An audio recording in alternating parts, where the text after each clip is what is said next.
everyone, and welcome to another great episode of Built in the Bluegrass. We have actually a very, very, very cool topic today that's a little different than just people who make things. This is people who make a lot of things and come at it from a very different approach that I think will be, an interesting piece, particularly, and maybe even just the way I describe it, but particularly the way that Chris Naber, who is Director of Product Development for FirstBuild, located right in Louisville, Kentucky.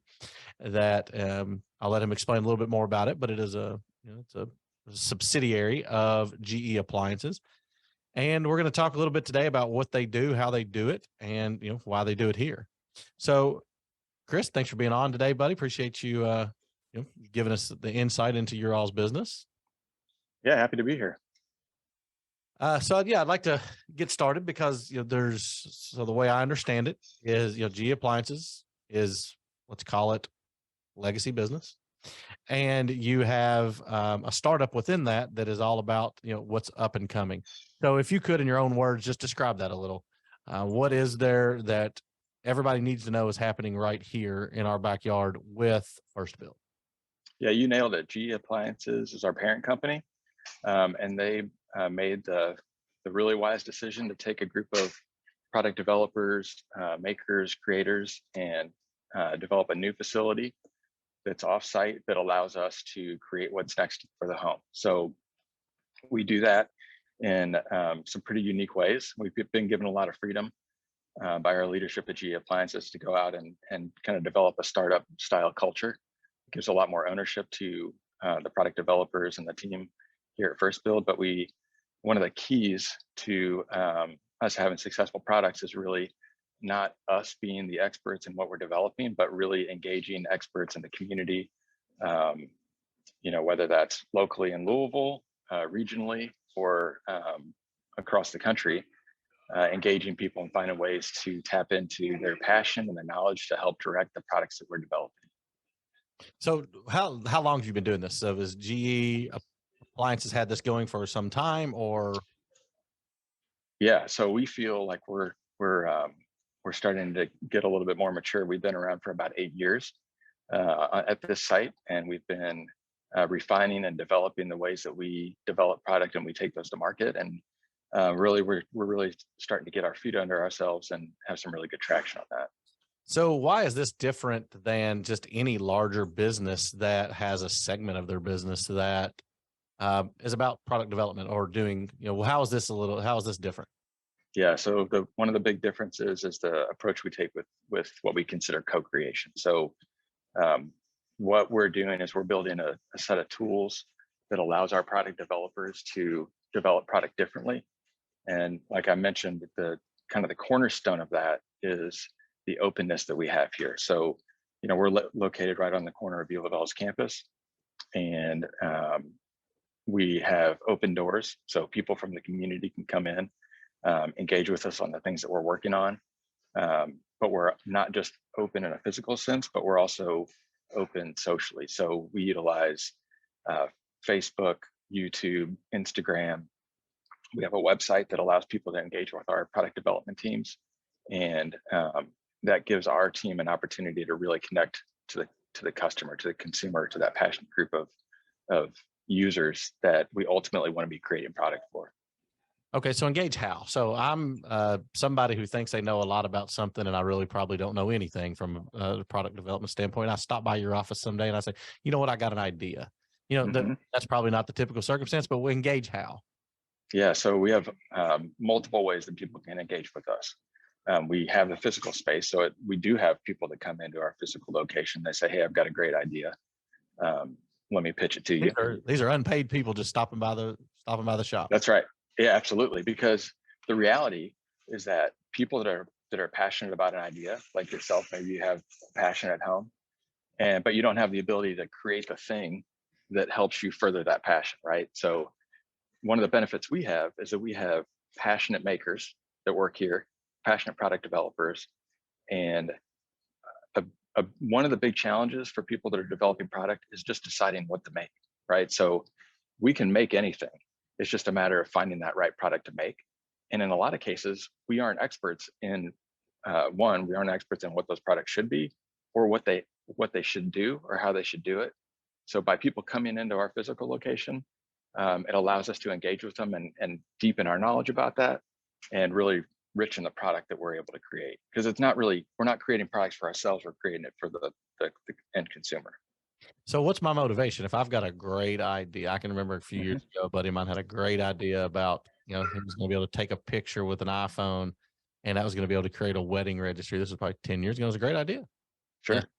Yeah. How would somebody who comes up with an idea, what's their motivation? I'm not going to get paid. I don't want to give this idea to G Appliances. What's my motivation to be engaged? Yes, that's a great question. And we get that a lot. And we actually do have some structure set up for people that do have great ideas that also are interested in working on those as they develop into a product. And there's a royalty structure set up for that. So there is an opportunity for people to be compensated for the effort that they put into the products that are being developed.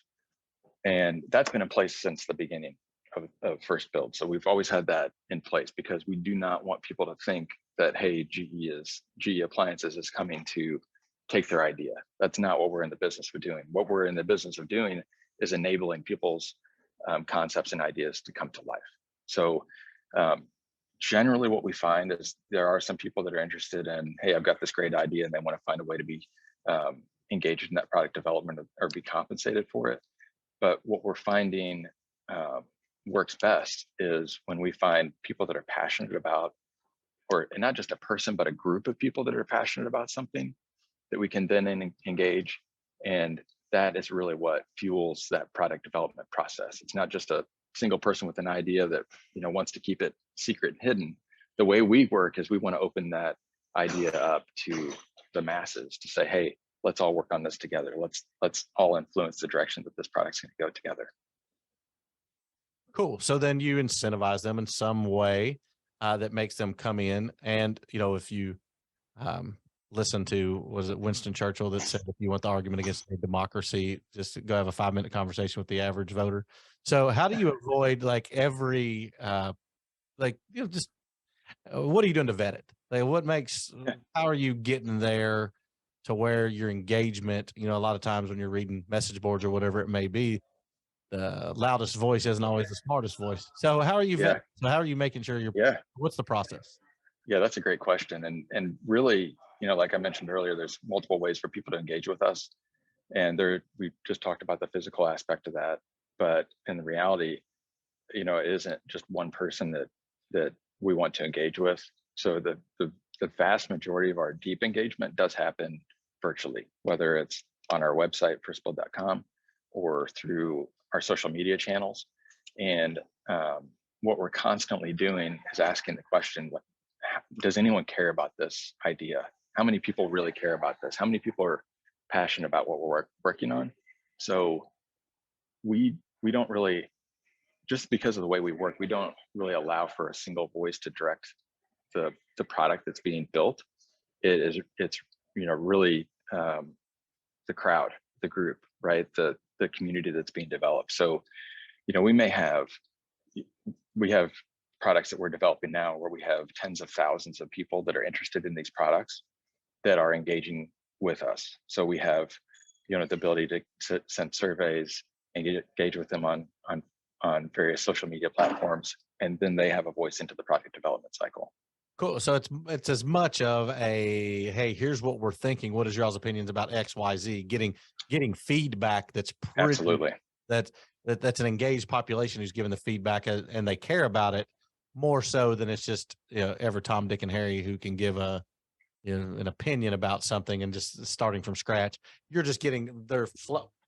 Sorry, I just knocked my thing up. You're giving them more of a flow as you go through. You're giving them a directional pattern, and they're helping along the way.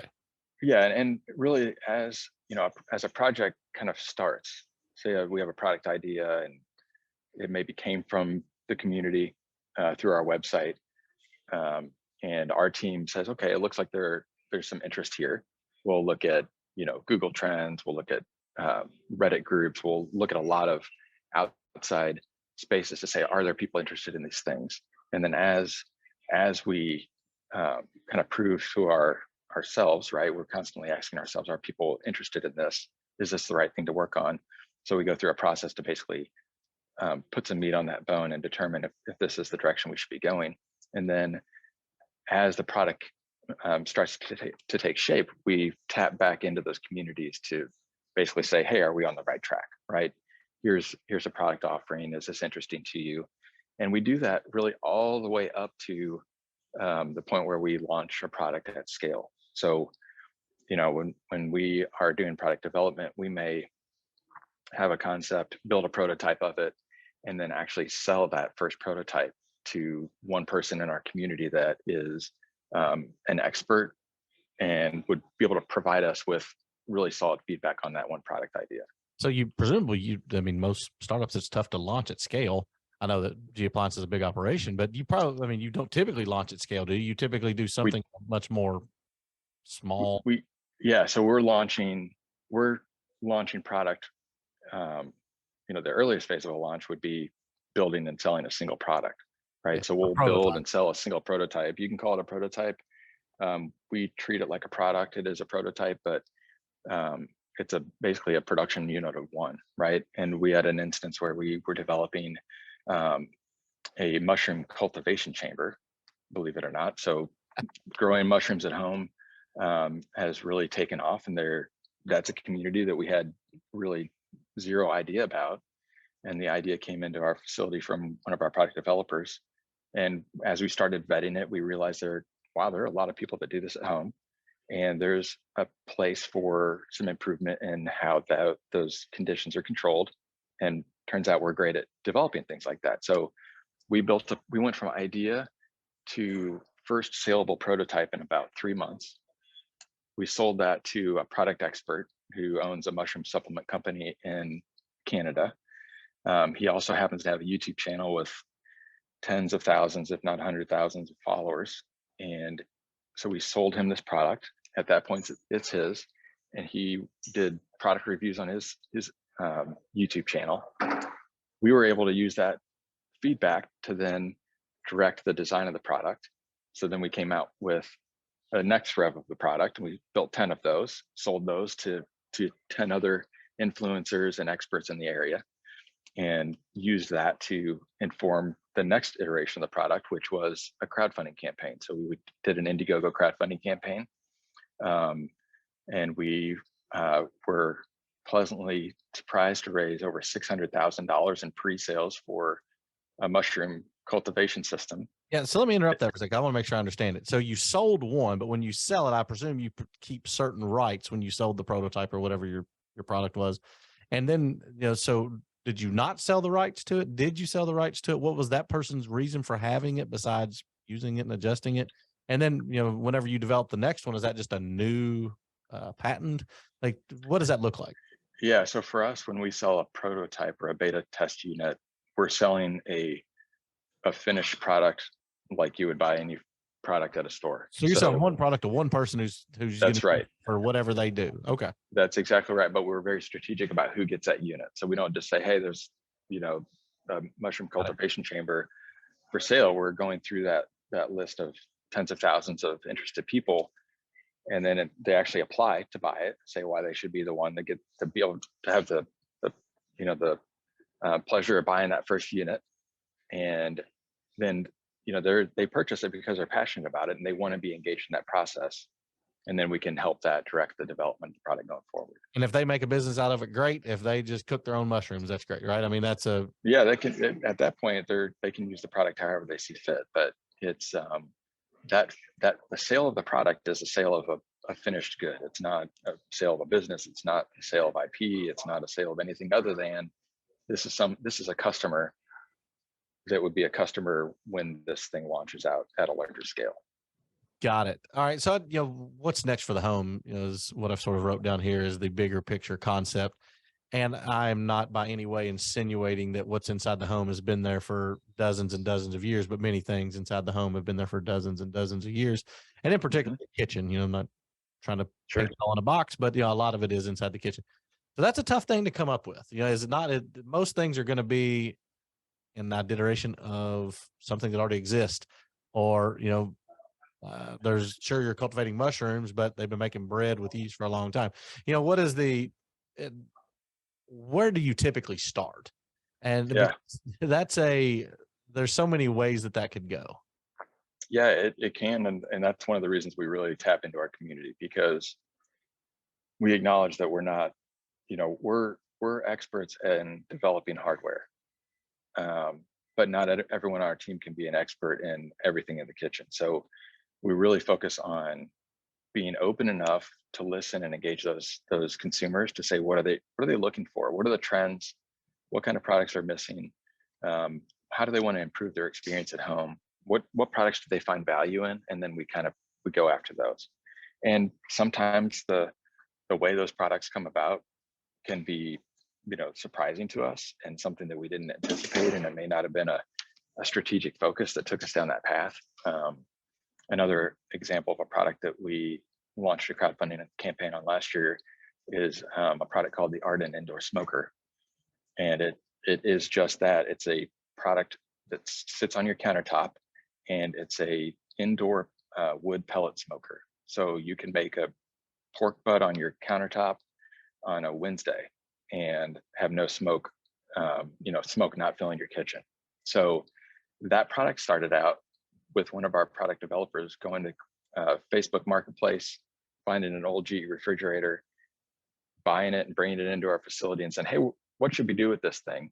And we built a smoker out of it. So we literally built an upright smoker. We would make barbecue for the team on Wednesdays.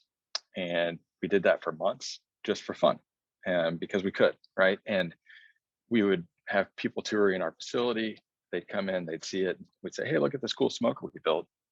And we had actually added a feature to it to make it smoke, to basically add a smoke elimination system to the unit so that we could run it indoors, because the team got a little tired of going outside when it was 30 degrees out to check on the smoker.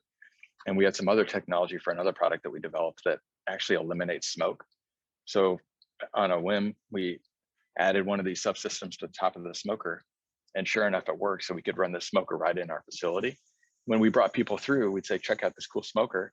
And they're like, wow, that's amazing. How do you do that? I kind of want something like, yeah, I'd love something like that for my home, but that's too big. So we tapped into our community. We started playing around with the concept, and we determined kind of the size, the shape, and then developed a countertop version that you load wood pellets in, you dial in the temperature of the food that you're cooking, and it'll maintain the temperature of the smoking cavity, and it'll put in the exact right amount of wood onto a heated auger, generate some of the best smoke you can have, and eliminate it before it comes out of the unit. So you can literally make a rack of ribs, smoked rack of ribs on a weeknight for your family. And that came about because just out of the passion and interest in our some of our product developers, just to play around and try something different. Okay, we want to take a moment and pause for a word from our sponsors. This is Frank Jimley with the Kentucky Association of Manufacturers, proud sponsor of Built in the Bluegrass.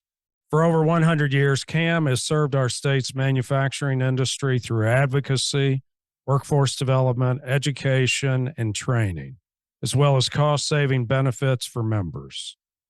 Fighting for manufacturers is what CAM does best, representing the industry in both Frankfort and in Washington, D.C.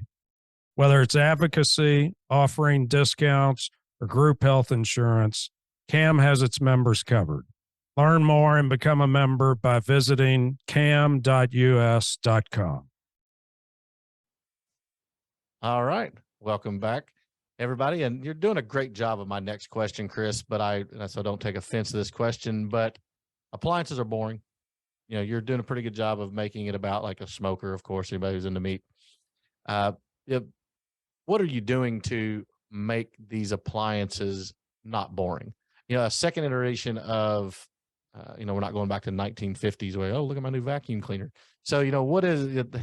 I guess every day, are you just striving to think of something, because there's lots of ways we can make it cool, but then it's got to be practical. And then if we're going to make something that appeals to just a few people, well, it's not profitable. What is how are you making it cool and making it work at the same time? Meaning like from a business development, it's got to be profitable in the end, or GA Appliance is not going to keep doing it, right? So That's right. yeah, how is that working?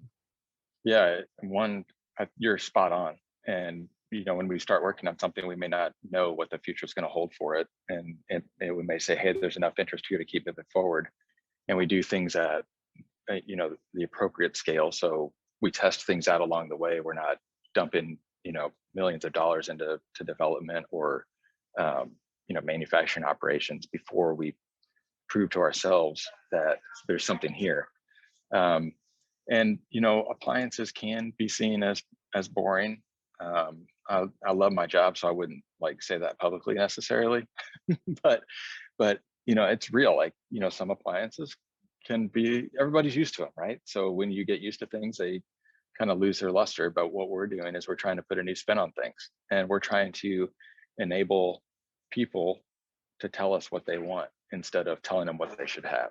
And I think that is one of the keys with how we engage our community that we're building, is it's very focused on the products that they're interested in, the new spin that they want on it, or that thing that maybe it doesn't do yet. So, and some of them may seem kind of nuanced to us in terms of the spin that we put on them. But the ones that win, it's obvious because it has a huge impact on people's lives, their happiness, the way that they live, the way they interact or entertain. And then they get the opportunity to prove that by buying our products. So the cool thing about FirstBuild is, like we talked about, we do it at the appropriate scale. So we're basically managing risk, all right? We're not going all in yet on anything, but we're keeping our investment, our effort as low as possible, up into the point where our community proves to us that they're pulling the product from us effectively. But we try to do that as rapidly as possible. So how do you know, and when do you know? So how many products would you say in a given year you start out with? Mm-hmm. So let's start with this question. How many do you start out with versus how many come to fruition versus how many end up being profitable? And then I want to get into what's work that I've seen. How am I going to know that FirstBuild is not a complete flop as a consumer if I'm not in your consumer, or which ones am I going to find at Home Depot, or which ones am I going to find out there? So let's start with just how many ideas come through, how many come to fruition, how many prototypes go that work versus not, and then how many are profitable, et cetera. Yeah, so those are great questions, and they're difficult to quantify because I'll tell you what, we go through a lot of ideas, as you can imagine. The team churns through a lot of ideas, and most ideas are not winners. We acknowledge that there's going to be a lot of ideas that just aren't necessarily ready for prime time. So we cycle through a lot. Our team actually dedicates Thursdays to focusing on new ideas and finding out what could possibly be next to keep that product pipeline full. But our targets, our internal targets, are we want to launch 12 new products every year. We want one of those products to. And by launch, you mean I'm able to use it in my kitchen in theory? Absolutely. So and that could be by selling one mushroom cultivator, right? So they may be selling one of those products. That would be a product launch for us. Or it could be, doing a crowdfund for the yard and indoor smoker, and then, selling to to fulfill the $750,000 of pre-orders that we received. So they come in different scales. Some products may be simple, some products may be more complex, but we focus on keeping our pipeline full so that we can launch 12 products every year. We want one of those products to scale or graduate to GE appliances. We're focused on breaking even. So our team has a financial metric for that. And then we have a social media metric to make sure that we're staying engaged with our community. So we want to see our community building over time. And we take that really seriously because those things are kind of the foundation for the work that we do here. It's all based on community, acknowledging that there's going to be a lot of things that, we're going to try a lot of things. We don't have to succeed every time. But when we find those winners, we want to have a path where those can scale out of here. Nice. So then you said, was it 12? You said one. So 1 out of 12 makes it to product launch, if you will. And is that 1/12? Is that one the one that you break even on, or you try to break even on even the ones that fail? It could be a mix, and it really depends on the product. So In a given year, you're trying to break even. Is that what you're saying? in a given year, we're trying to break even. Absolutely. So we we are very much focused on continuing to find new products. So we're not necessarily in the business of, like the Opal Nugget Ice Maker is a great example. So we launched that product What was that on name again? Indiegogo. Repeat that name. The Opal Nugget Ice Maker. Opal Nugget Ice Maker. Okay, I'm not familiar. So it's probably you could check it out on the GE Appliances store now. So that's usually a good sign that things have gone well for us. You can also find it on Amazon or a whole host of retailers. But that was a product that started at FirstBuild. We launched it on Indiegogo, sold $2.7 million in pre-orders on the crowdfunding launch.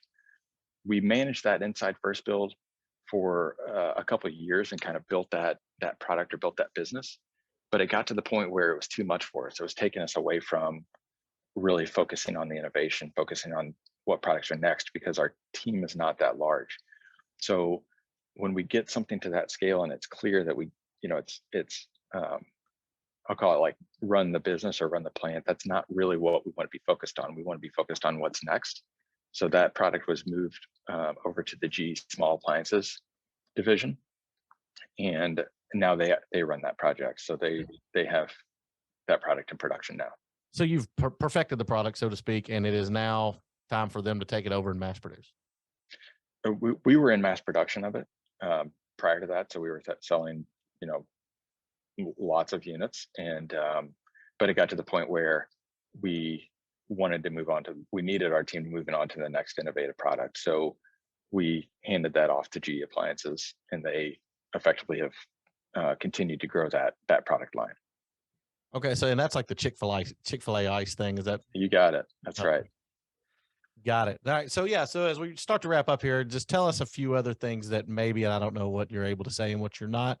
So don't feel like you have to release any proprietary IP here.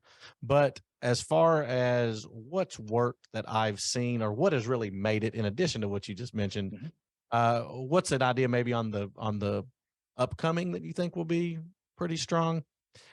And where are some areas that you try to focus? So like, for example, is it all cooking? Is it some of it cleaning? Is it, what are the areas that you try to focus? So something that's really worked, or we'd know, something you think is up and coming in the areas that you focus. Yeah, I mean, honestly, probably the best known product was going to be the Opal Nugget Ice Maker. We've had people from our team traveling overseas and have had a FirstBuild shirt on, and someone on a tour will say, "Hey, I've got an Opal Nugget Ice Maker at home."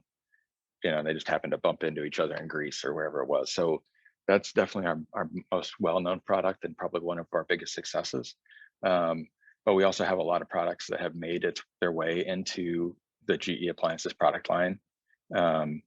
We came out with a wireless Bluetooth temperature probe that can be used on GE cooktops for sous vide cooking. We actually manufactured a very high-end premium pizza oven for the GE Monogram brand. We've over the last 8 years, we've been hitting our target of launching 12 products a year. So the number of products that we've launched is huge. Yeah. That'd be but in reality, so at the minimum. Yeah, and it's staggering to look back at all those launches. But one of the keys that I want to mention is that we look at those launches as opportunities for our team to learn and refine those tools that we're using. Really focused on how do we get to the consumer as rapidly as possible and make sure we're building the products that they are going to love. So that's really where we try to focus. Yeah. So as far as like my final question on, where do you see the most opportunity? Is it cooking? Is it what area could it be? And then when you start, basically when you're starting at a foundation, what do you see as the best foundation? Like, all right, we're trying to improve this. We're trying to create something, we're trying to create a market that's not there. Where do you see a lot of your foundation starting? Yeah, we work best when there aren't a whole lot of competitors in the space. So we're really meeting unmet needs. You're not going to see us working on a product that, you could already go buy some variation of it at a big box retailer or on Amazon. You're not just trying to improve. We're not a meat creation. Got it. Yeah, we're definitely developing something that doesn't exist with an unmet need for an ultimately an underserved community, because it's the people that have a need, have a desire, have a passion, but that's not being solved yet. So that's the type of product that we're focused on, is how do we start at that, that base level and build up from there. Nice. Well, I can say, Chris, you've done a great job of making household appliances and what next for the kitchen seem very unlike Julia Childs or Martha Stewart. So that's so great job, my friend. If there's a way to find you, it's just going to be through a search engine, or what's the best way that I can engage if this is something that really I find a passion for? Yeah, definitely check us out at firstbuild.com. And there's ways for people to engage with us on our web platform. And then also social media. So we have a presence on Facebook, Instagram, of course. And then we put out a lot of content on our YouTube channel, the FirstBuild, and you can check us out there. We also have a newsletter that allows us to stay engaged with people that are passionate about what we're working on. So definitely invite everyone to check us out, either in our physical location or virtually. Awesome, everyone. Chris Naber, the Director of Product Development for FirstBuild, which is a subsidiary of GE Appliances. Thank you so much for being on today, Chris. That was definitely a great topic, and we appreciate you being on an episode of Built in the Bluegrass. Everybody have a good day. Signing off, I'm Griffin Meredith. Thanks so much for tuning in to this episode of Built in the Bluegrass. We hope you're leaving this episode with a better understanding of the cool stuff made in Kentucky. If you haven't done so already, make sure you're subscribed to the show. This way you'll get notified as new episodes become available. Until next time.